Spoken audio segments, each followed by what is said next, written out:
નમસ્કાર દર્શક મિત્રો, અત્યારે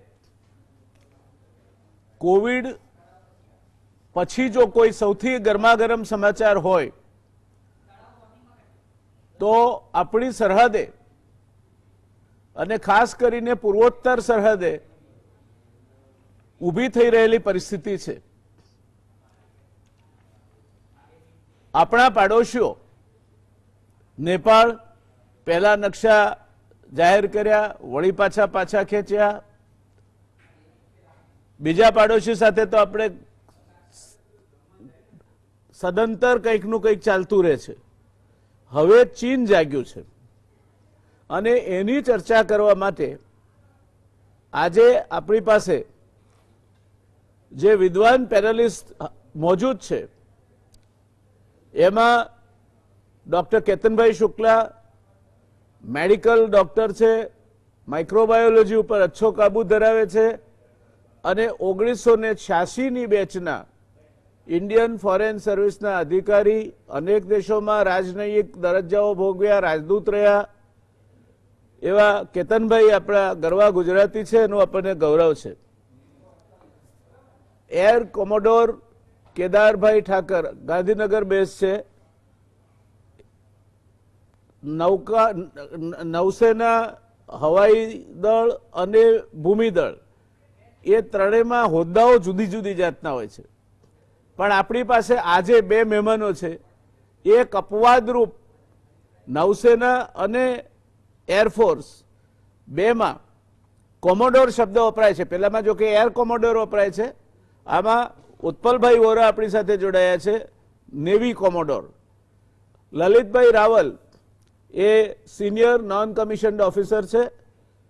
આમ જ્યાં સુધી સરહદને લાગે વળગે છે, જ્યાં સુધી આપણી સેનાની કાર્યવાહી અને કામગીરીને લાગે વળગે છે, ત્યાં સુધી એની સીધી માહિતી અને અનુભવ અને સમજ ધરાવતા ત્રણ અધિકારીઓ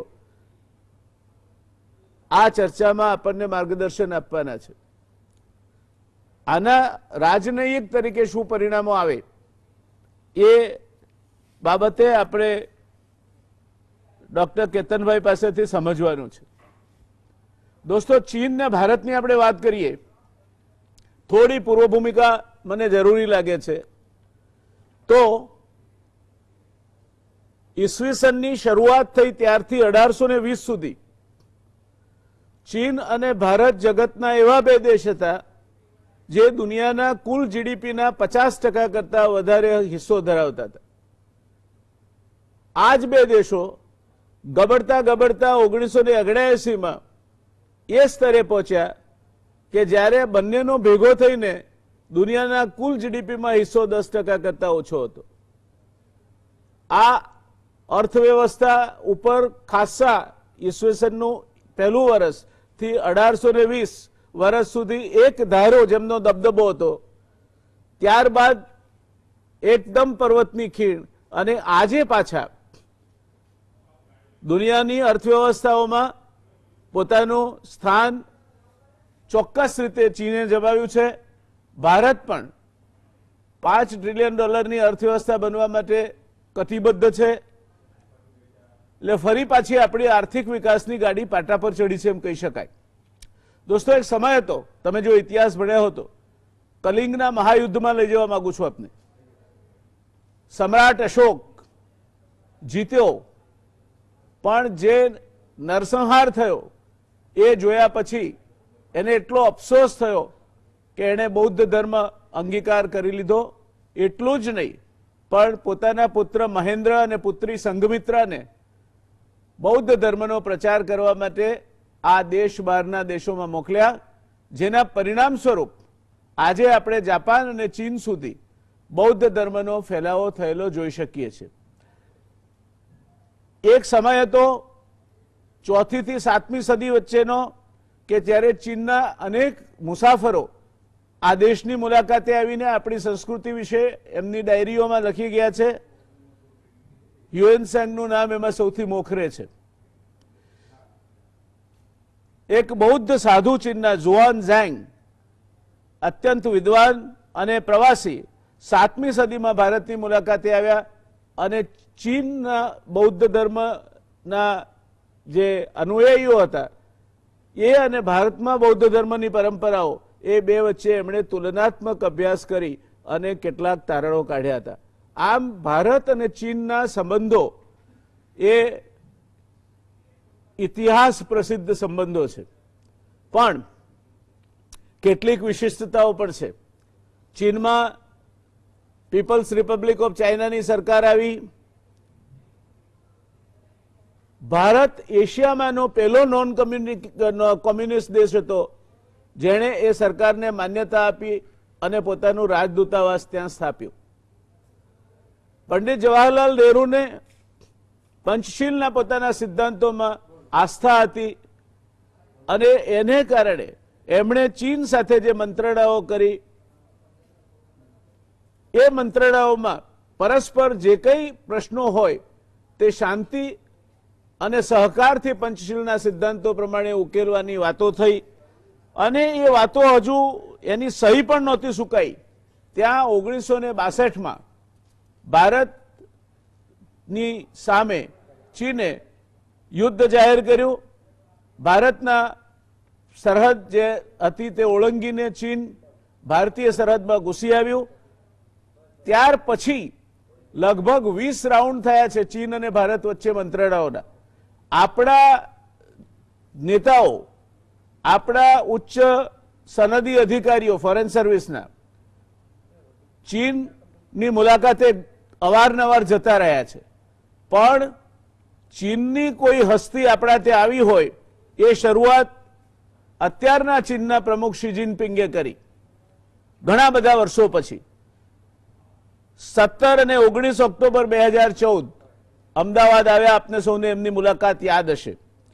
15 ઓક્ટોબર 2016 ગોવા અને 11 થી 12 ઓક્ટોબર 2019 ચેન્નાઈ. ત્યાર પછી જેને આપણે અરુણાચલ કહીએ છીએ, જેને ચીન અક્ષાઈ ચીન કહે છે, પોતાનો ભાગ ગણે છે, એમાં ચીનના સૈનિકો લટાર મારવા 2-3 કિલોમીટર અંદર આવી ગયા હતા. એ ઘટના બની. ક્યાંક ભારતીય સરહદે ચીન અને ભારતના સૈનિકો વચ્ચે પેટ્રોલિંગ દરમિયાન મુઠભેડ થઈ.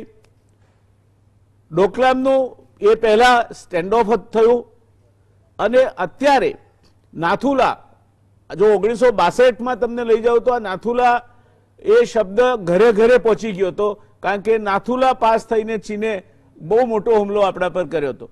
અત્યારે ભારત અને ચીનના સૈન્યો સામસામે આવી ગયા છે. ચીન એમ કે છે સ્થિતિ નિયંત્રણ હેઠળ છે અને મંત્રણાથી પ્રશ્નો ઉકેલાશે. આપણે ગુજરાતીમાં કહેવત છે કે ડાહી સાસરે ન જાય અને ગાંડીને શિખામણ આપે. એમ આપણા અમેરિકાના અતિ પ્રસિદ્ધ પ્રમુખ ટ્રમ્પ સાહેબે કહ્યું છે કે હું મધ્યસ્થી કરવા તૈયાર છું. જાણે એમના સંબંધો ચીન સાથે બહુ સારા છે. હમણાં સુધી તો ચીનને ગાળો દેવાનું એમણે સતત એક મારો ચલાવ્યો હતો. WHO પણ એ બંને જોડી નાખી અને હવે એ ચીન અને આપણા વચ્ચે મધ્યસ્થી કરવા માટે ટ્વીટ કરે છે. ક્યારેક ક્યારેક આપણને લાઇટર મૂડમાં પ્રહસનની પણ જરૂર પડે. ટ્રમ્પના ટ્વીટને આપણે એ રીતે લઈ શકીએ. પણ આજે આપણી પાસે જે વિદ્વાનો છે એમને આપણે સીધું પૂછવું છે કે અરુણાચલમાં ચીન એને પોતાનો પ્રદેશ ગણે છે, સ્ટેપલ વિસા આપે છે, ક્યારેક ક્યારેક ઘૂસણખોરી કરે છે. મેકમોહન લાઈન છે એને સરહદ ગણવાની જ ના પાડે છે.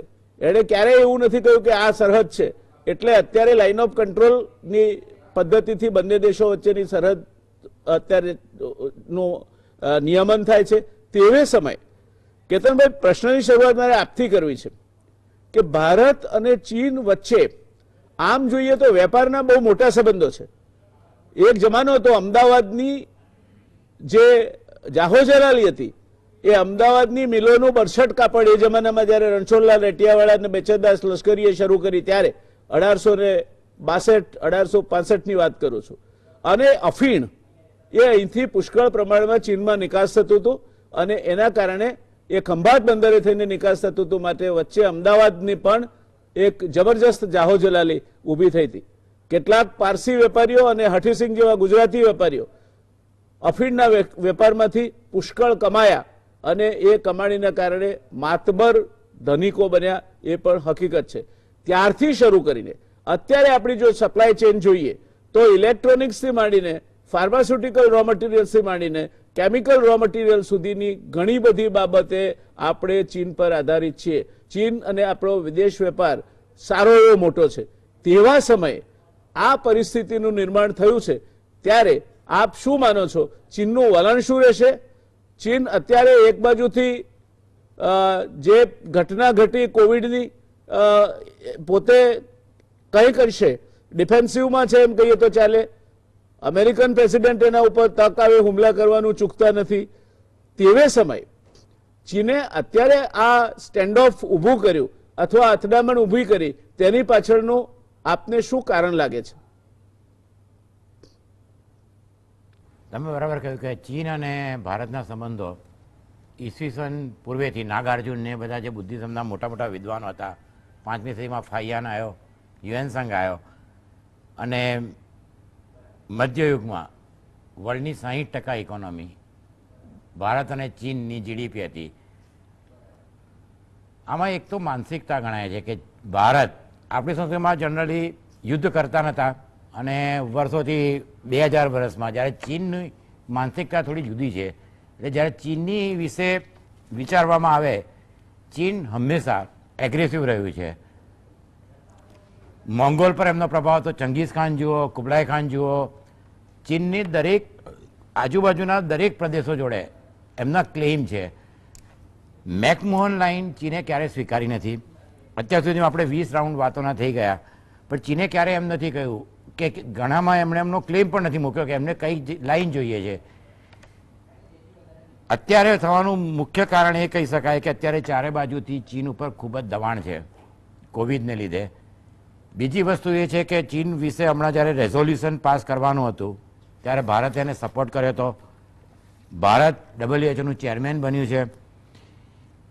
એ સિવાય ચીનને અત્યારે હોંગકોંગમાં પ્રોબ્લેમ છે અને આવી પરિસ્થિતિ હોય, ઇકોનોમી ચીનની થોડી ખરાબ થઈ રહી છે, ત્યારે કોઈ પણ દેશ નેશનલિઝમ એટલે કે પેટ્રિયોટિઝમ, અને એને લીધે સૌથી મહત્ત્વની વસ્તુ એ છે કે અત્યારે ઝી માટે જુદા જુદા જે કંઈ ઓપ્શન છે એમાં આ એક ઓપ્શન લોકોનું ધ્યાન ડાયવર્ટ કરવા માટે બહુ અગત્યનું છે. સાથે સાથે અત્યારે એક ધૂરી બની રહી છે. અમેરિકા અને ચીનના સંબંધો બગડી રહ્યા છે, ઓસ્ટ્રેલિયા ચીનના સંબંધો બગડી રહ્યા છે, જાપાન અને ચીનના સંબંધો ઘણા સારા હતા નહીં. તો છેલ્લા 4-5 વર્ષમાંથી ભારત, અમેરિકા, જાપાન અને ઓસ્ટ્રેલિયા એક નવી ધૂરી બની રહી છે. એક બીજી વસ્તુ છે. ત્રીજી વસ્તુ વેપાર. સૌથી અગત્યની વસ્તુ એ છે કે કૌટિલ્ય કહે સર્વગુણમ કાંચનમાશ્રય, તે વેપાર અને ભારત અને ચીનનો $72 બિલિયન જેટલો છે, જેમાં એક્સપોર્ટ $60 બિલિયન ઉપર છે. ગુજરાતમાં મોટાભાગની કેમિકલ, ફાર્માસ્યુટિકલ અને બધી જ ઇન્ડસ્ટ્રીઓ ચીન પર ડિપેન્ડ છે. ઇવન નાની અગરબત્તીની સળીઓ 800 કરોડની ઇન્ડિયામાં આવે છે. છેલ્લા 30 સ્ટાર્ટઅપમાંથી 22 ચાઇનાના છે. આવી વખતે ચીન આને એસ્કેલેટ કરે કે ના કરે, પણ આ સંદર્ભમાં આપણે એ જોવું જોઈએ કે 2014 પછી સંબંધો સુધાર્યા. રાજનીતિમાં એવું હોય છે કે જ્યારે તમે કોઈને પણ મળો ત્યારે તમારું ખૂબ જ સારી રીતે સ્વાગત થાય. મહાબલીપુરમ, અમદાવાદ, ગોવા અને વુહાન સમિટ આપણા પ્રધાનમંત્રી શ્રી નરેન્દ્રભાઈએ કહ્યું એટલે લાસ્ટ યર વુહાનમાં જે મિટિંગ થઈ, આ બધી મિટિંગોમાં ક્યારેય બોર્ડર વિશે બહુ ચર્ચા કરવામાં આવી નથી. પણ એક કન્સેન્સસ બંધાયો હતો કે બંને જણા મળીને મ્યુચ્યુઅલી આ ડિસ્પ્યુટ રિઝોલ્વ થશે. સૌથી મહત્ત્વનું કારણ બીજું એક એ છે કે અત્યારે જે ઇન્ડિયા છે એમણે ચાઇનાએ એમનું ઇન્ફ્રાસ્ટ્રક્ચર બહુ સારું ડેવલપ કરી લીધું છે. હવે આજે 255 કિલોમીટરનો ડાર્બુક સાયોક DBO રોડ બનાવવામાં આવ્યો અને અરુણાચલ પ્રદેશમાં રોડ બનાવવામાં આવ્યો છે. ચીનનું માનવું એવું છે કે કોઈ પણ જગ્યાએ ઇન્ફ્રાસ્ટ્રક્ચર કે જે કંઈ બનાવે, જ્યાં સુધી border LAC line of control, અત્યારે બંને આ બાજુ ચીન છે તો આ બાજુ ઇન્ડિયા છે, એવું 3000 કિલોમીટરથી વધારેની જે બોર્ડર છે એમાં અત્યારે મહત્વનું છે પાંગોંગ. પાંગોંગમાં તળાવ છે, તળાવમાં 2/3 એ ચાઇના પાસે છે, 1/3 આપણી પાસે છે. 8 હિલ છે, એને ફિંગર હિલ કહે છે, આપણે આંગળી જેવું. 1 થી 4 ઇન્ડિયા પાસે છે, 5 થી 8 ચાઇના પાસે છે. હવે આ પરિસ્થિતિમાં જનરલી આવી વસ્તુઓ થયા કરતી હોય છે. પહેલાં પણ 2013 અને 14માં દેશપ્રાંગ અને ચુમારમાં ઘૂસપેઠ થઈ હતી. 14માં જ્યારે ચાઇનાના પ્રેસિડેન્ટ આવ્યા ત્યારે બી અરુણાચલ પ્રદેશમાં નાના મોટા થયા હતા. ડોકલામમાં વધારે પડતું એ થયું હતું. ચાઇનાની પોલિસી એ રહી છે કે કાયમ આગળ વધવું, પાછા જવું, આગળ વધવું, અને પછી આગળ જઈને શું તમારા રિસ્પોન્સ આવે છે એ પ્રમાણે ધીમે ધીમે ચીન આગળ વધતું હોય છે. ચીને હમણાં વિયેટનામની બી એક બોટ ડૂબાડી દીધી 2-3 મહિના પહેલાં. સાઉથ ચાઇના સીમાં ખૂબ જ એગ્રેસિવ છે. જાપાન જોડે એમના આઇલેન્ડ માટે એ લોકોનો ડિસ્પ્યુટ ચાલે છે. એટલે ચાઇનાની જે પોલિસી છે એ એમના મધ્યયુગથી માંડીને જેટલા બી નકશા છે એ નકશા પ્રમાણે એ આગળ વધતા હોય છે, એ ટેબલ પર મૂકતા હોય છે. આ વખતની જે ઘૂસપેઠ છે એ થોડી ગંભીર કહી શકાય, કારણ કે અત્યારે ચાઇનાએ ત્યાં આગળ જે ઓસ્ટ્રેલિયન સ્ટ્રેટેજી સ્ટડી અને બધા અત્યારે રિપોર્ટમાં આવે છે કે એમણે 80 ટેન્ટ બાંધ્યા છે, હેવી વેહિકલ્સ અને આર્મર, અને 3 થી 4 કિલોમીટર સુધી અંદર આવ્યા છે. એરફિલ્ડ બનાવ્યું છે અને એક્સપાન્ડ બી કરી રહ્યા છે. એટલે હવે આની અંદર આગળ ચાઇના શું કરશે? બહુ મોટી વોર થવાના ચાન્સીસ બહુ ઓછા છે. ટ્રમ્પની મધ્યસ્થી એ જયનારાયણભાઈએ કહ્યું એ રીતે કંઈ બહુ મહત્ત્વ ધરાવતી નથી, કારણ કે અત્યારે આજના દિવસમાં ચાઇના, યુરોપિયન યુનિયન કે કોઈ પણ બહુ ગંભીરતાથી લેતા નથી હોતા. પણ આમાં ભારતે 2 વસ્તુનું ધ્યાન રાખવું પડશે. એક તો ચાઇનાનો જે એક્સપાન્સની એજન્ડા છે એ વર્ષોથી ચાલતો હોય છે, અને અત્યારે જે એમણે આ કર્યું છે એમાં 6 બ્રિગેડિયર લેવલની ટોક થઈ ગઈ છે. એટલે આવ્યું જ્યારે ચાઇના આટલું વધારે લશ્કર મૂકે કે કરે તો એ કમાન્ડ લેવલ પર ના થાય. એટલે ઉપરથી એ લોકોને જે આદેશ મળ્યા હશે. આપણે અત્યારે રાજનાથસિંહ ડિફેન્સ મિનિસ્ટરે 3 ચીફ ઓફ આર્મી સ્ટાફ અને CDSની મિટિંગ કરી હતી. હવે કોર કમાન્ડરની મિટિંગ ચાલે છે. ભારત સક્ષમ છે, પણ લોંગ ટર્મમાં અત્યારે બંને દેશ કોવિડથી પ્રભાવિત છે અને બંનેની ઇકોનોમી ખૂબ જ ખરાબ છે. એટલે આની અંદર ભારતે સાવચેત રહેવું પડશે, યોગ્ય રિસ્પોન્સ આપવો પડશે, કારણ કે અત્યારે બીજી એક વસ્તુ સાથે સાથે થઈ રહી છે કે નેપાળે પણ પહેલીવાર એક હિન્દુ બહુમતીવાળા રાષ્ટ્રએ એમની પાર્લામેન્ટમાં પાસ કર્યું છે, જે કાલાપાની, લિપુલેખ અને લિમ્પિયાધુરા છે. આ મુદ્દો 1814થી 1816નો છે કે જે સંગોલી ટ્રીટી થઈ હતી, એમાં મહાકાલી રિવર હતી. હવે આપણે કે જે લિપુ રિવરથી છે અને નેપાળવાળા કહે છે કે મહાકાલી રિવર લિમ્પિયાધુરાથી છે. 356 સ્ક્વેર કિલોમીટરનો એરિયા છે. એટલે અત્યારે જે જીઓ પોલિટિકલ સિચ્યુએશન છે તેની અંદર ભારતે જેમ બને એમ જલ્દી સૂઝ, સમજ અને ધૈર્યથી કામ લેવું પડશે. ચાઇનાની મિલિટરી સ્ટ્રેન્થ, લોકો વાતો કરે છે પણ ચાઇનાનું મિલિટરી બજેટ આપણા કરતાં 4 ગણું છે, અને જે ઘણા વર્ષોથી છે. એ લોકોએ રિવોલ્યુટરી મિલિટરી અફેર્સને સંપૂર્ણપણે, આપણે અત્યારે જે CDS મૂક્યા એ એમણે આર્મી ઓછું કરી નાખ્યું છે, અને આર્મી, એરફોર્સ અને નેવી ત્રણેયનું કોમ્બિનેશન ચાઇનાનું ઘણું સારું છે. સાઉથ ચાઇના સીમાં એમની પરિસ્થિતિ ઘણી સારી છે.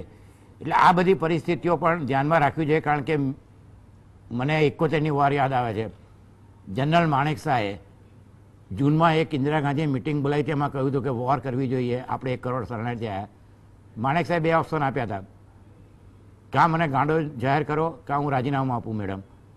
અને ઇન્દિરા ગાંધીએ બધા મિનિસ્ટરોને બહાર મોકલ્યા, જગજીવનરામ ડિફેન્સ, અને કહ્યું કે શું કે નવેમ્બર સુધી મારે તૈયારી કરવી પડે. અને ઇન્દિરા ગાંધીએ 5 મિનિટમાં મિટિંગ પછી પતી ગઈ અને કહ્યું કે અત્યારે લોજિસ્ટિક પણ જોવું પડે કે કોવિડમાં તમારે આર્મી લઈ જવું હોય, ટ્રેનો લઈ જવી પડે. એટલે આ બધી આમાં જે કહેવાય કે એક કુશળ નેતાગીરી, વિઝન અને તૈયારી, આ બધી વસ્તુને રાખીને પ્રેક્ટિકલ અને પ્રેગ્મેટિક એપ્રોચ અપનાવવા પડે, કારણ કે અત્યારે આખી દુનિયામાં રશિયા અને અમેરિકા, ચાઇના અને રશિયા અને ઇકોનોમિકલી ચાઇનાનું સાથે બધા જ દેશો સંકળાયેલા છે. એટલે આ બધી પરિસ્થિતિને ધ્યાન રાખીને જેમ બને એમ જલ્દી ડિપ્લોમેટિક લેવલ પર અને ઉચ્ચ સ્તરે મિટિંગ કરી અને ધૈર્ય, સમજણ, અને એ અત્યારે આપણા માટે સારામાં સારો ઓપ્શન છે. ધન્યવાદ. દર્શક મિત્રો, એક સારી વસ્તુ એ બની છે દરમિયાનમાં કે નેપાળે હાલ પૂરતી એની તલવાર મ્યાન કરી છે.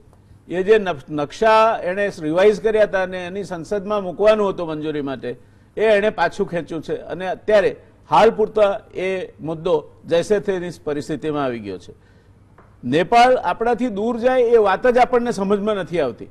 રાત્રે 12 વાગે ઊંઘમાંથી જગાડીએ નેપાળને અને કહીએ કે આ ભારતનો મત છે, તો આપણી સાથે આંગળી ઊંચી કરવા વાળો દેશ આજે ભલે અત્યારે નકશા પાછા ખેંચ્યા જે હોય તે, પણ નેપાળ ને ભારતના સંબંધો પણ ખૂબ સારા છે તેવું કહેવું એ મૂર્ખતા ભર્યું ગણાશે. ફરી પાછા મૂળ વાત પર આવીએ. હું જવા માંગીશ એર કોમોડોર કેદારભાઈ પાસે. કેદારભાઈ, આ જે પરિસ્થિતિ છે અને જે પ્રકારના તણાવનું નિર્માણ થયું છે, આપ તો એક અનુભવી સિનિયર અધિકારી તરીકે નિવૃત્ત થયા છો અને અત્યારે પણ એ વિષય આપ ભણાવો છો. શું માનવું છે આપનું? આરવી સ્ટ્રેટેજિકલી અને આપણી સામરિક તાકાત જોઈએ અને વ્યૂહાત્મક તાકાત જોઈએ તો આપણે અત્યારે કોઈ કન્ફ્રન્ટેશન કરવાનું આપણને પોસાય ન પોસાય? કન્ફ્રન્ટેશન આપણા માથે ઠોકવામાં આવે તો શું પરિસ્થિતિ થાય? જયનારાયણભાઈ, આપણે ક્યારેય કોન્સન્ટ્રેશન કર્યું જ નથી.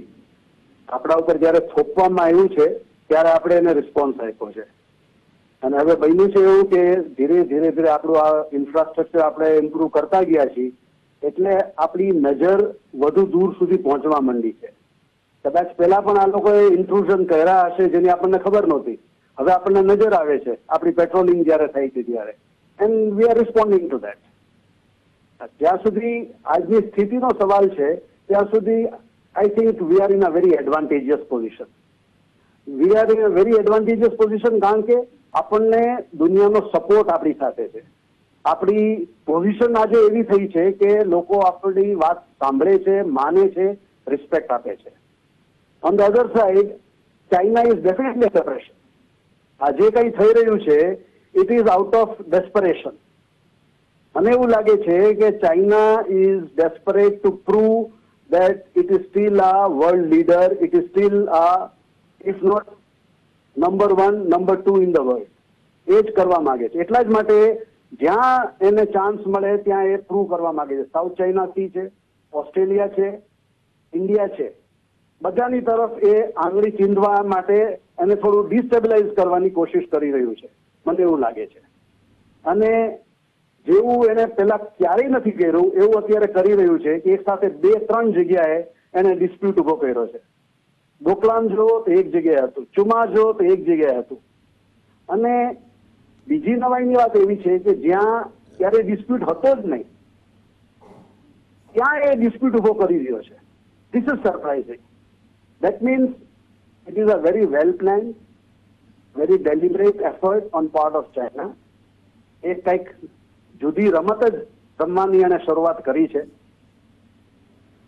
જે એના પ્રીમિયર છે એ પણ પ્રેશરમાં છે, not because of covid alone, otherwise also there are lot of internal pressure એના માટે. અત્યારે પાર્ટીમાં પણ અત્યારે પ્રેશર છે. અને એણે જે જાહેર કર્યું હતું great China dream by 2021, it is round the corner. અને એમાં ક્યાંય હજી ખાસ સફળતા મળી નથી, એટલે એ પણ એના ઉપર પ્રેશર છે. I think in order to strengthen his own position, પોતાની પોઝિશન વધારે સ્ટ્રોંગ કરવા માટે આ બધા પગલા લઈ રહ્યો હોય એવું મને લાગે છે. Okay, thank you. દર્શક મિત્રો, મૂળ વાત એ છે જે આપણને કેદારભાઈએ સમજાવી કે બિલાડીને તમે એક રૂમમાં પૂરો અને બારી ખુલ્લી રાખો તે ભાગી જાય, પણ બારીએ બંધ કરીને એના ઉપર જો હુમલો કરવામાં આવે, ચારે બાજુથી તણાવની પરિસ્થિતિ ઊભી થાય તે ગળે વળગે. કદાચ શી જિનપિંગની પરિસ્થિતિ એવી છે એવું કોમોડોર કેદારભાઈનું કહેવું છે. જોઈએ, ચર્ચાને આગળ વધારીશું એક નાનકડા બ્રેક બાદ. અને બ્રેક બાદ તરત જ નેવી કોમોડોર ઉત્પલ વોરા પાસેથી આપણે એમની દ્રષ્ટિએ શું પરિસ્થિતિ છે તે અંગેની ચર્ચા કરી અને વાતને વધુ સમજવાનો પ્રયત્ન કરીશું. રોકાઈએ એક નાનકડા બ્રેક માટે. નમસ્કાર દર્શક મિત્રો, બ્રેક બાદ ફરી પાછા રસપ્રદ ચર્ચામાં આપ સૌનું સ્વાગત છે. બ્રેક પહેલા આપણે ચર્ચા કરતા હતા કે અત્યારે ચીને જે પ્રમાણે પરિસ્થિતિનું નિર્માણ કર્યું છે તે જોતા સામરિક તાકાત આપણી શું કે છે, આપણે વ્યૂહાત્મક દ્રષ્ટિએ આપણા માથે જો આ કટોકટી ઠોકી બેસાડવામાં આવે તો એનો જવાબ આપવા સક્ષમ છીએ કે નહીં, એ જવાબ આપણે એર કોમોડોર કેદારભાઈ ઠાકર પાસેથી સાંભળ્યો. હવે આપણે બીજી તાકાત આપણી જે છે તે નૌકાદળ છે, એના નેવી કોમોડોર ઉત્પલભાઈ વોરા આપણી સાથે છે. ઉત્પલભાઈ, મારે આપને પૂછવું છે કે જો આ પરિસ્થિતિ કોઈ પણ રીતે સરહદે કઈ કટોકટી ઊભી થાય તો એનો લાભ લેવાનું પાકિસ્તાન અને ત્યાં રાહ જોઈને પાક ઓક્યુપાઈડ કાશ્મીરમાં બેઠેલા આતંકવાદીઓ એને મોકો મળી જશે. એટલે એક લાંબી સરહદ આપણે જાળવવાની થાય. એ પરિસ્થિતિમાં આપણે કેટલા સજ્જ છીએ અને આપણી પાસેના સાધનો જોતા, મારે કોઈ વિગતો નથી જોઈતી, એ વિગતો અહીં ચર્ચી પણ ન શકાય, પણ આપણી સામરિક તાકાત જોતા આપણે આ ત્રણેય બાજુથી જો આપણા માટે પડકાર ઊભો થાય તો કેવી પરિસ્થિતિમાં મુકાઈએ?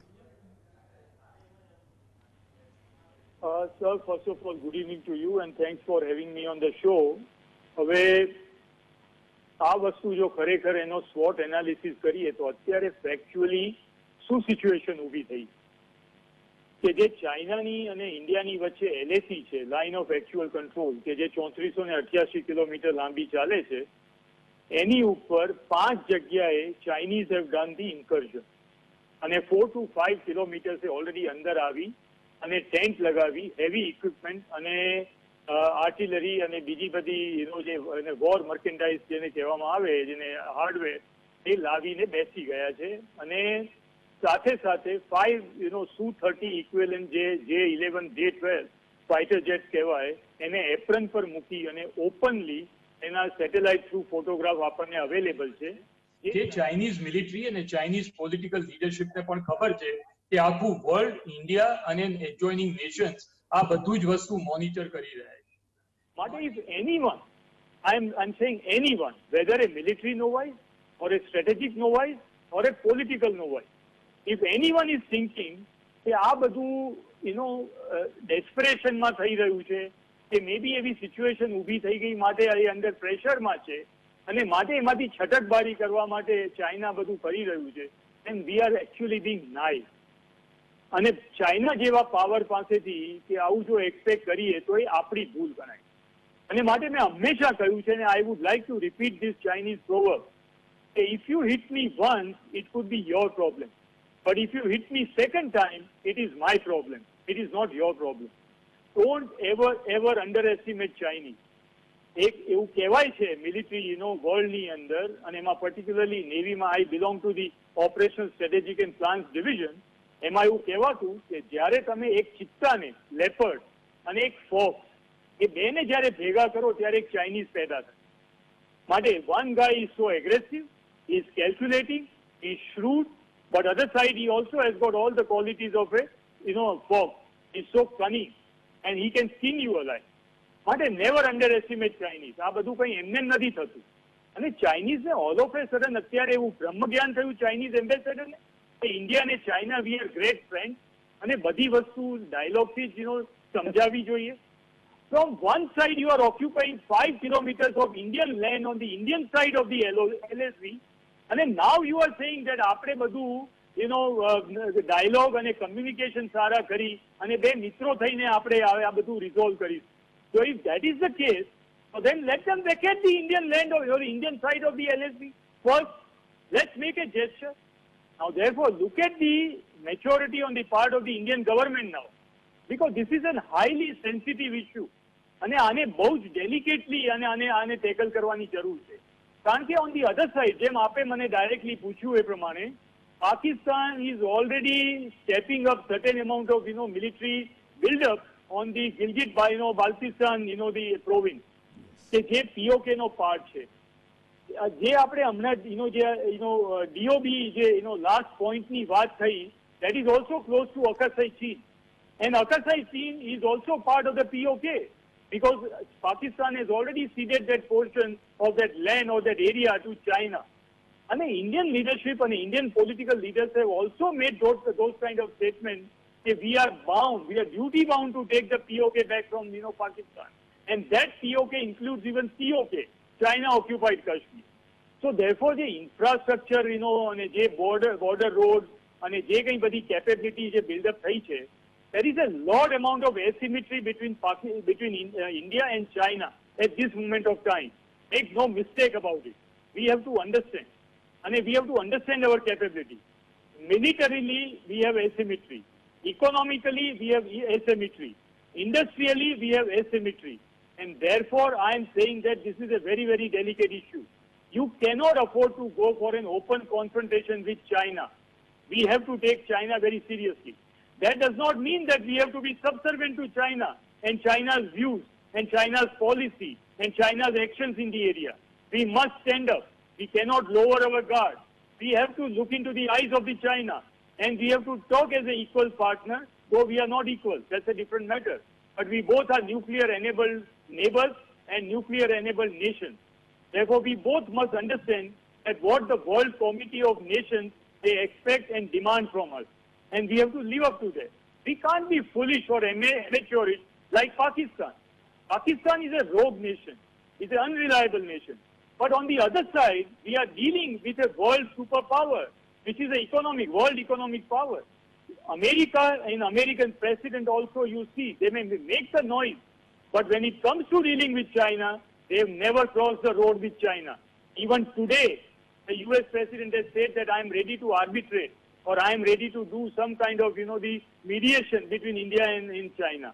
Now imagine just pull back a little bit and tomorrow, if there is a theoretical situation, I am again saying theoretical, where probably we advance our, our intentions and we do something on, India-Pakistan or India-Kashmir border. And at that moment of time, if right now, if the world countries and America, if they are holding us back with China, the similar situation is bound to happen between India and Pakistan. So therefore, in today's world, nobody wants an open war. No one wants an open confrontation, especially when the whole world is suffering from COVID and Corona, pandemic. Everybody's economy is down. But China's economy has come back on the rails and is now showing up, signs of improvement. Whereas India's economy, we are still struggling and we are bound to struggle till July 2021. Therefore, at this moment of time, it's a delicate situation. For me as a military strategist, nothing has changed. Unless there is a status quo ante, I am underlining this word, unless there is a status quo ante, and the Chinese, they leave 5 kilometers of Indian territory on my side of the LAC. They may not agree, they may not honor the LAC.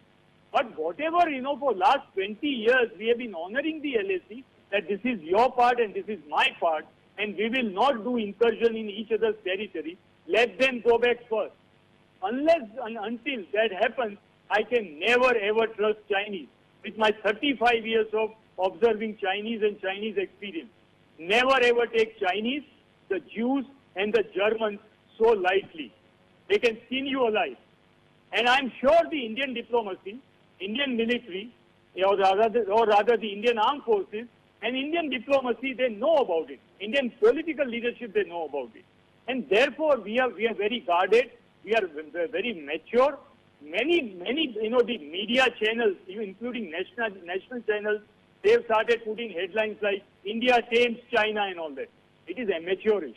It's not required at this moment of time. Issue is 10,000 times more sensitive. And we cannot afford to offend China so badly while not being subservient to China. Therefore, we have to hold our grounds. We have to keep our fodder dry or cannon, dry. And this is a long haul.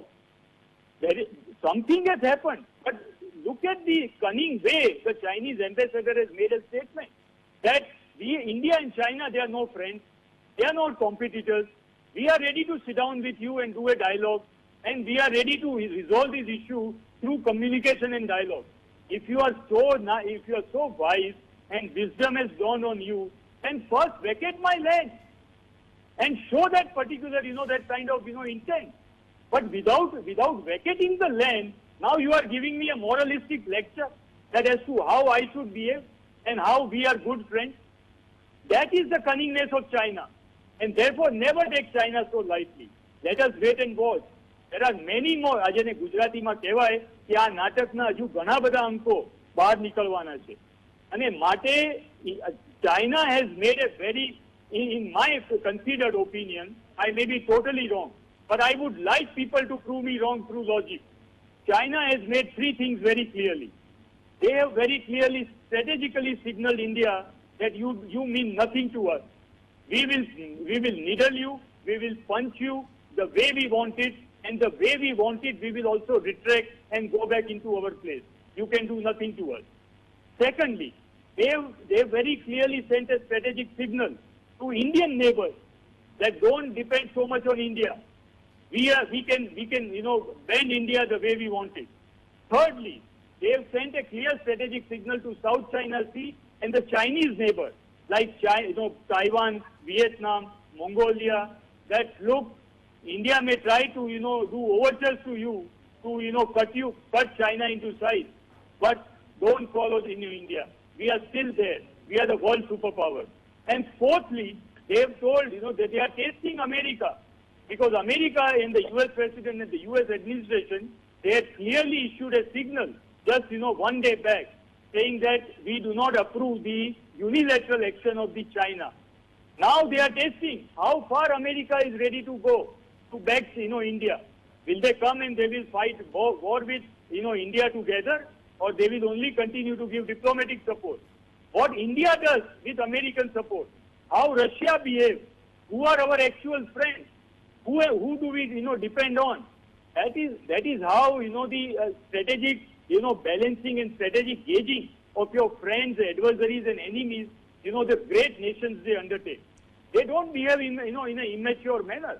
Therefore, all this that is happening is not is just happening as a matter of fact. There is a deep design, and this is all being done in a very preconceived, pre-planned, pre-executed, and pre-implemented manner. Make no mistake about it, sir. Thank I am you. very clear on this. Thank you, Utpalbhai. And you mark my words, this is what will happen. Thank so you. therefore, let's wait and watch. Next 48 hours are very crucial as to how things unfold. Thank China and Chinese ambassador may make a statement, but what is their intent? Status quo ante will be restored. If it's restored, well and fine. There is something has happened overnight. Deep diplomacy has taken place. India has also got in touch with their strategic friends like US, European nations, UK, Russia, and all that. A lot amount of pressure has been brought in. That cannot be made known to the public. Obvious reason. There is no doubt on that. But ultimately, what happens after this, this strategic balancing? Therefore, I say that next 48 hours is very crucial. We have to wait and watch, especially when things are happening with a player like China. Thank you, Utpalbhai. You have emboldened me in my hypothesis. દર્શક મિત્રો, ઉત્પલભાઈનું કહેવું એવું છે કે આ શતરંજની રમત છે. આમાં ખુલ્લમ ખુલ્લા પડકારો ફેંકવાથી આ રમત જીતી શકાતી નથી. ઘણી બધી બાબતોનો વિચાર કરવાનો રહેશે. આપણી સામરિક તાકાતથી માંડી અને આપણી ડિપ્લોમેટિક એટલે આપણે કેટલા અંશે આપણી કૂટનીતિથી શું કરી શકીએ છીએ, વિશ્વમાં આપણા તરફેણમાં કયા પરિબળોને લાવી શકીએ છીએ. ચીનની સાથે એક કરતાં વધારે કારણોસર આપણી સરખામણી નથી. ચીન 5 કિલોમીટર આપણી બોર્ડરમાં અંદર આવી ગયું છે, પણ એનો અર્થ એ ના થાય કે આપણે ચીનનાથી નીચે રહીને, ચીનનાથી હાથ નીચો રાખીને, નજર નીચી નમાવીને વાત કરીશું. ઉત્પલભાઈનું કહેવું એવું છે કે દે મસ્ટ ગો બેક, એટલે એમણે 5 કિલોમીટર પાછા જતા રહેવું જોઈએ. હવે આ બધામાં જેને કહેવાય ને વોર ઓફ નર્વ્સ, અત્યારે ખરેખર યુદ્ધ શરૂ નથી થયું, પણ જેમ કૃષ્ણ વિષ્ટિકાર તરીકે કૌરવોની સભામાં ગયા હતા કે 5 ગામડા આપો, અને ત્યારે જે પરિસ્થિતિ હતી દુર્યોધનથી મારીને ભીષ્મ પિતામહના મગજમાં, એ દરેક પ્રકારની પરિસ્થિતિ અત્યારે આપણા સામે ઉપસ્થિત થવાની છે. ઉત્પલભાઈએ એવું પણ કહ્યું કે આ હજુ નાટકના પડદો ઉચકાયો છે, એ એકાએક નથી ઉચકાયો. એની પાછળના કારણો, પરિબળો બધું સમજવું પડશે. ભારત પોતાની રીતે એને જવાબ આપવા માટે સક્ષમ છે, પણ એ ખુલ્લમ ખુલ્લા પડકારો કરીને અથવા તો બિલકુલ જેને બાલિશ કહેવાય એ પ્રકારના વિધાનો કરીને ના આપી શકાય. આ મુદ્દો ઘણો ગંભીર છે અને આવનાર 3-4 દિવસમાં એ કઈ ગંભીરતાની હદ સુધી જશે એનો આપણને ખ્યાલ આવશે. આપણે કાલે આ મુદ્દાને આગળ વધારવાના છે બીજી ચર્ચામાં, પણ આજે એમની વાત સાથે એન્કર તરીકે લગભગ હું સંમત થાઉં છું કે ખૂબ સાચી વાત કહી છે અને this is what is possibly of our mind. Lalitbhai, આપને શું કહેવું છે? આપ પણ સિનિયર નોન કમિશન ફંક્શનરી રહ્યા છો એરફોર્સમાં, તો આપનું શું માનવું છે? આપણે કઈ દિશામાં જઈ રહ્યા છીએ, કઈ દિશામાં જવું જોઈએ?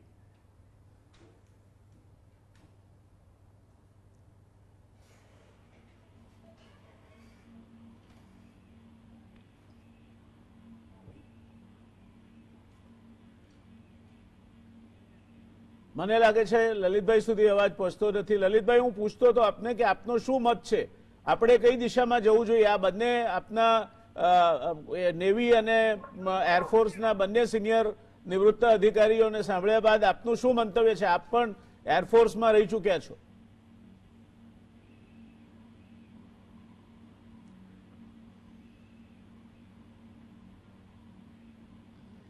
મને લાગે છે લલિતભાઈ સુધી પહોંચાઈ શકાતું નથી. ફરી જોડાણ થશે ત્યારે આપણે વાત કરીશું. ફરી પાછો કેતનભાઈ આપની પાસે આવવા માંગીશ. જે કંઈ ચર્ચા થઈ એમાંથી એક વાત બહુ સ્પષ્ટ રીતે ઉપસ્થિત થાય છે, સ્પષ્ટ રીતે નીકળે છે કે આ સીધો બોક્સિંગ ઇન ધ રિંગ વાળો કેસ નથી. આ એ શતરંજની રમત છે. તમારે ક્યારેક પોન બચાવીને પીસ સેક્રિફાઈસ કરવો પડે તો પણ એ છેવટે જો તમે જીતવાના હો, ચેકમેટ કરવાના હો, તો ચેસની રમતમાં એ વ્યાજબી ગણાય છે. તમારે જેની સાથે ડીલ કરવાનું છે એ આપણે સીધા ભાષામાં કહીએ તો એક નંબરનો બદમાશ, લુચ્ચો અને ન વિશ્વાસ કરી શકાય એ પ્રકારનો દેશ છે. 1962માં આપણને એનો અનુભવ થઈ ચૂક્યો છે. એક આપણે વડાપ્રધાન એના આઘાતથી આપણે ગુમાવી ચૂક્યા છીએ, આપણા પહેલા વડાપ્રધાનને. ત્યારે આપને શું લાગે છે આ બાબતમાં? આમાં એક વાત આપણે વિચારવી જોઈએ કે 1990 સુધી ચાઇના અને ભારત સાથે હતા. હવે આ બધા વિશેષજ્ઞો આપણા ઇકોનોમિક, ડિફેન્સ અને બધા કહે છે કે ચાઇના પ્રપંચી છે. આપણને 1962થી ખબર છે. અત્યારે 3 જાતની એસિમેટ્રી છે. ઇકોનોમિક, આપણી ઇકોનોમી છે $2.5 ટ્રિલિયન, ચાઇનાની છે $15 ટ્રિલિયન. મિલિટરી, ચાઇનાનું બજેટ છેલ્લા 20 વર્ષથી આપણા કરતાં 4 ગણું છે.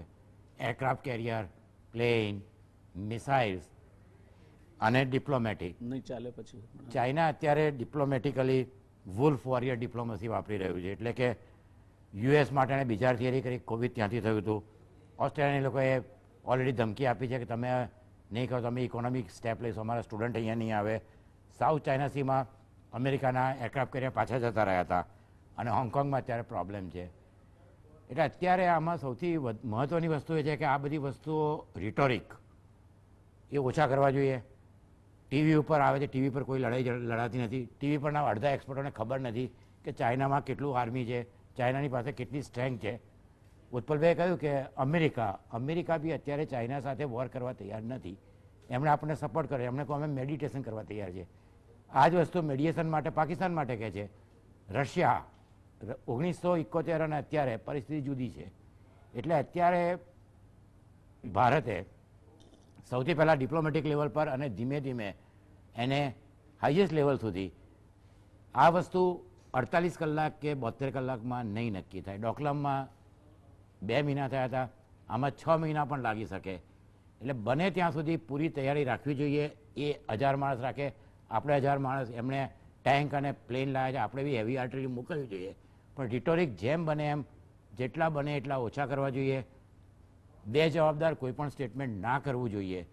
કારણ કે ચાઇના એ એક એવો દેશ છે કે ત્યાં અત્યારે નેશનલિઝમ હાઈએસ્ટ પોઈન્ટ પર છે. એ લોકોનું માનવું છે કે 2040માં એ લોકો અમેરિકા કરતાં આગળ નીકળી જશે અને દુનિયાનો નંબર 1 દેશ બનશે. એટલે આપણે માટે અત્યારે સૌથી શાણપણની વસ્તુ એ છે કે આપણે ઇક્વલ પાવર તરીકે વાતચીત કરવી જોઈએ, પણ જેમ બને એમ ડિપ્લોમેટિકલી બીજા દેશો જોડે પણ વાત કરવી જોઈએ અને એમનાથી પણ પ્રેશર લાવવું જોઈએ. કારણ કે અત્યારે આપણી પાસે એડવાન્ટેજ સ્થિતિ એ છે કે કોવિડને લીધે ચાઇનાનું ઇકોનોમિક જે બાકી બધા કન્ટ્રી પર ઇન્ફ્લુઅન્સ એ ઓછું થઈ ગયું છે અને દરેક કન્ટ્રી માને છે કે એમની ઇકોનોમીમાં જે પરિસ્થિતિ ખરાબ થઈ છે, આટલા લોકો મરી ગયા છે, યુરોપ, અમેરિકા બધે. એટલે આપણે માટે એક એડવાન્ટેજ છે, એનો આપણે એડવાન્ટેજ લેવો જોઈએ, બધા દેશો જોડે વાત કરવી જોઈએ જેમ બને એમ જલ્દી, અને ચાઇના પર એક જાતનું પ્રેશર બિલ્ડ કરવું જોઈએ. સાથે સાથે ચાઇના સાથે વાત કરવામાં રિટોરિક વાપર્યા વગર અને શાણપણથી, જેમ કૌટિલ્યે કહ્યું છે કે શતરંજમાં કે 2 ડગલા પાછળ જઈ અને પણ તમે તમારો પર્પઝ સર્વ કરી શકતા હો, તો એને માટે ઊંચો અવાજ કરીને વધારે પણ, એટલે આ અત્યારની પરિસ્થિતિ ગંભીર છે થોડી, પણ એટલી બધી પણ ગંભીર નથી. પણ આમાં અત્યારે આપણે જે કહેવાય કે વિઝનરી, અને જે મેં માણેકશાહનું ઉદાહરણ આપ્યું કે આપણા આર્મીવાળાએ પણ સાચી સલાહ આપવી જોઈએ અને ડિપ્લોમેસીમાં જેટલા બી પોસિબલ વેઝ હોય અત્યારે વાપરવા જોઈએ. આ વસ્તુ લાંબી ચાલશે અને 1-2 મહિનામાં સોલ્વ થાય એવી નથી, કારણ કે આ એક બહુ મોટું છે. એટલે આમાં લોકોએ બી શાંતિ રાખવી જોઈએ પર્ટિક્યુલરલી, અને રિટોરિક જેમ બને એમ ઓછો વાપરશે એટલું ચાઇનાની માટે. આકલા પડકારા નહીં કરવા જોઈએ દર્શક મિત્રો, એવું કેતનભાઈનું કહેવું છે, ને એ બહુ સાચું છે. કારણ કે અહીં અમદાવાદમાં આકલા પડકારા કરવાથી કે દિલ્હીમાં આકલા પડકારા કરવાથી કે પડકારો ફેંકવાથી આ પરિસ્થિતિમાં રજમાત્ર ફરક પડવાનો નથી. ત્યારે લલિતભાઈ, આપણો સંપર્ક કપાઈ ગયો હતો. મારે આપને પૂછવું છે કે અત્યારની પરિસ્થિતિ છે તે આપના મતે ક્યાં સુધી એસ્કેલેટ થશે, ક્યાં સુધી જઈ શકે? અને બીજી વાત કે જે ચર્ચાઓ થઈ અત્યાર સુધી, ઉત્પલભાઈએ પણ કહ્યું, કેતનભાઈએ પણ કહ્યું કે આપણી ડિપ્લોમસી એટલે કૂટનીતિની આ આગની પરીક્ષા છે. તો આ દિશામાં ભારતના અત્યારે તો વિદેશ મંત્રી પણ એક સમયે કેરિયર ડિપ્લોમેટ રહી ચૂકેલા છે. તો શું લાગે છે આપને, શું કરવું જોઈએ ભારતે? મારી દ્રષ્ટિએ તો જ્યાં સુધી હું જોઈ શકું છું, આ ફક્ત એક પ્રેશર બિલ્ડિંગ ટેકનિકથી જ આ ચાઇના અત્યારે કરી રહ્યું છે. એ સિવાય મારી દ્રષ્ટિએ કંઈ નથી. 1962માં આપણે એક યુદ્ધ હાર્યા હતા આપણા ટાંચા સંસાધનોના કારણે. એ પછી આપણે 1967માં એટલો જ સવળ જવાબ એને નોર્થ ઇસ્ટમાં આપી ચૂક્યા છીએ. ત્યાર પછી આજ દિન સુધી એક પણ ગોળી આપણે ચાઇના માટે નથી વાપરી, ચાઇનાએ આપણા માટે નથી વાપરી. નાના નાના એન્ક્રોચમેન્ટના છમકલા બોર્ડર ઉપર થયા કરે, એ આપણી બોર્ડરો ડિફાઇન નથી. એના કારણે આપણા પેટ્રોલ કરતા ત્યાં પણ ઘૂસી શકે, ત્યાંના વાળા આપણા પણ ઘૂસી શકે. એવું જ અત્યાર સુધી ચાલતું હતું. ઇવન ડોકલામ પણ એ દ્રષ્ટિએ મારી રીતે હતું. પણ અત્યારે આજના સંજોગોમાં જે આ રીતે થઈ રહ્યું છે, એના પાછળનું મુખ્ય કારણ તમે જુઓ તો એ અત્યારે તાઇવાનનો જે મુખ્ય પ્રશ્ન છે, જે આપણે ભારતને WHO સ્થાન મળ્યું છે, ભારત તરફથી એને અંદર લઈ જવાનું છે. એટલે એના વિરુદ્ધમાં પ્રેશર બિલ્ડ કરવા માટે, આપણને દબાવવા માટે, આપણને દબાવવા માટે, ઇવન એ નેપાળ સાથે પણ રમી રહ્યું છે. નેપાળ જે અત્યારે કોમ્યુનિસ્ટ સરકાર છે, એ કોમ્યુનિસ્ટ સરકારનો ટેકો લઈને આપણાથી વિરુદ્ધ વર્તન કરી રહ્યું છે.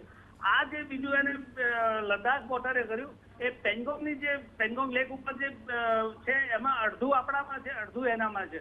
એ પણ એ લગભગ પેટ્રોલિંગ વખતે થતું હોય છે. અત્યારે એને એની બોર્ડરમાં આપણા આવીને એને નથી બનાવ્યા. આ જે 4 એરક્રાફ્ટ અને જેટ ફાઇટર મૂક્યા છે એના વિસ્તારમાં છે, એ એનો હક છે. આપણા ઉપર એનો બળવાનું કારણ કહું કે આપણે જે રોડ ઇન્ફ્રાસ્ટ્રક્ચર બોર્ડરે ઊભું કર્યું, એના માટે એની ના હતી, એનો વિરોધ હતો.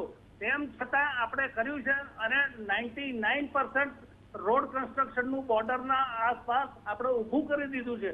એ એને ખલે છે. બીજું કે એ જે લદ્દાખમાં જે પેંગોંગ જે એને ઊભો કર્યો છે, એ મારી દ્રષ્ટિએ કદાચ આ POKમાં ગિલગિટ બાલ્ટિસ્તાનમાં જે એનું ઇન્ફ્રાસ્ટ્રક્ચર ઊભું કરેલું છે, લગભગ 65 બિલિયનની આસપાસ, એ વત્તા એક્સાઇઝ ચીન ઉપર પણ આપણો હક જતાયો છે આપણે કે ભાઈ એ અમારું જ છે ને ખોટી રીતે પાકિસ્તાને ચાઇનાને આપી દીધું છે. એટલે કદાચ ભારત એ કરે અને POKમાં એટેક કરે તો એ ચાઇના એનું કરેલું ફાઇનાન્સ બચાવવા ખાતર પણ એને પાકિસ્તાનના સપોર્ટમાં આવે, એ ખાતર આ કરેલું છે. બાકી આમાં મારી દ્રષ્ટિએ પ્રેશર બિલ્ડિંગ સિવાય કંઈ જ નથી સાહેબ. આ લગભગ 4 દિવસમાં સોલ્વ થઈ જશે. આપણો મિલિટરી માઇટ જોયા પછી ભલે ચાઇનાના માટે ગમે તે કહેવાતું હોય કે એને જેકાલ કે એને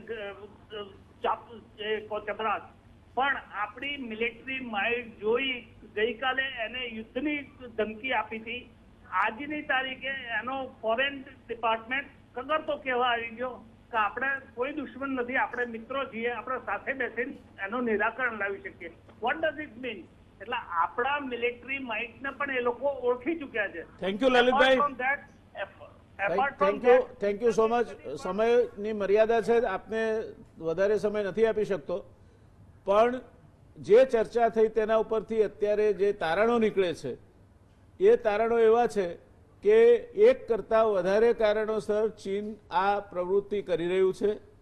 આ શરૂઆત છે, નાટકનો પડદો ઉચકાયો છે, એના પાછળના કારણોમાં આપણે જવું પડશે અને માત્ર મિલિટરી સોલ્યુશન એનું આવવાનું નથી. આપણે બહુ સાચી વાત કહી. ડિપ્લોમેટિકલી આપણે કૂટનીતિ તરીકે દુનિયામાં એક આપણા સાથે કેટલા લોકોને લઈ શકીએ છીએ, કયા પ્રકારનું દબાણ ઊભું કરી શકીએ છીએ, એ બધા ઉપર આ પરિસ્થિતિનો આધાર રહેશે. અને એટલે આપણે આજે જે ચર્ચા કરી એના અનુસંધાને આ તારણો સાથે આપણે કેતનભાઈની વાત પણ માનવી પડશે કે આ ટેલિવિઝન પર હાકલા પડકારા ફેંકવાની બાબત નથી, કોઈ બેજવાબદાર નિવેદનો કરવાની બાબત પણ નથી. આપણે ઈચ્છીએ કે આ સમગ્ર બાબત આપે કહ્યું તેમ 4 દિવસ 6 દિવસમાં ઉકલી જાય, પણ વ્યક્તિગત રીતે આ મારો વ્યક્તિગત મત છે ને, હું આ બધા નિષ્ણાતો છું, હું કોઈ નિષ્ણાત નથી. એક તટસ્થ વ્યક્તિ તરીકે 1962ની સાથે અને જોડીને મેં આજે આખો દિવસ આનો અભ્યાસ કર્યો છે. હું નથી માનતો કે આ ક્રાઇસિસ 4-6 દિવસમાં ઉકલી જાય. ધીસ વિલ એસ્કેલેટ અને એના માટે ભારતની જે ડિપ્લોમેટિક કેપેસિટી છે, વિશ્વને પોતાના વિશ્વમતને પોતાના સાથે લેવા માટે જે મથામણ કરવાની છે, એની અગ્નિ પરીક્ષાનો આ સમય આપણા માટે આવવાનો છે. We are capable, we are competent, we will give a befitting reply as a nation, that is one thing, પણ diplomatically you are going to be under acid test. દર્શક મિત્રો, આટલી વાત સાથે આપણે આજે અહીંયા રોકાઈશું. આવતીકાલે ચીન જે કરી રહ્યું છે, જે ઘણો ઉલ્લેખ ઉત્પલભાઈએ પણ કર્યો, કેતનભાઈએ પણ કર્યો, કેદારભાઈએ પણ કર્યો, એના શું પરિણામો આપણા માટે હોઈ શકે તે બાબતની, જેને રિંગ ઓફ પર્લ કે છે, એ અંગેની આગળની ચર્ચા આપણે આવતીકાલે 9 વાગે ફરી પાછી આગળ વધારીશું. ત્યાં સુધી good night, take care, don't square. જય હિન્દ.